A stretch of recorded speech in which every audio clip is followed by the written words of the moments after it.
দিচ্ছি জিনিসটা, কারণ আমি নিজে যেটা ফেস করেছি অনেক সময় আমি এখানে এখানে ইউজ করে এসে ওটা আমি নিজের ফেসে আমি ওটা ম্যাচ করাতে পারিনি। সো চেষ্টা করবেন একটু গালে দিয়ে ওটা ম্যাচ করছে কতটুকু সিলেক্ট করাটাই বেটার। আর একবার যখন আপনি নিজের নাম্বারটা জেনে যাবেন, আপনি কোন ব্র্যান্ড ইউজ করছেন ওই ব্র্যান্ডের নাম্বারটা যখন আপনি জেনে যাবেন, তখন আপনি জাস্ট নাম্বারটা বললে আপনি ওটা কালেক্ট করে নিলেন।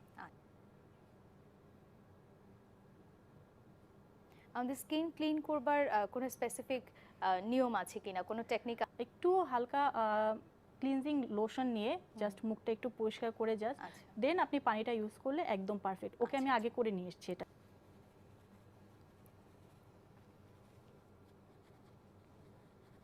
আমরা আজকে দেখব পার্টি মেকআপের। আমরা এই ফাউন্ডেশনের কাজটা করতে করতেই যদি একটু আপনার কাছে জানতে চাই যে শুধু নিজেকে নিয়ে কাজ করবেন, নিজের মেকআপটা করার জন্য শুধু মেকআপ শিখবেন, তখন তো আপনি নিজেকে বুঝে যাবেন যে আমার এই জায়গাটা একটু ভাঙা, আমাকে একটু ভরাট করতে হবে, বা আমার এই জায়গায় একটু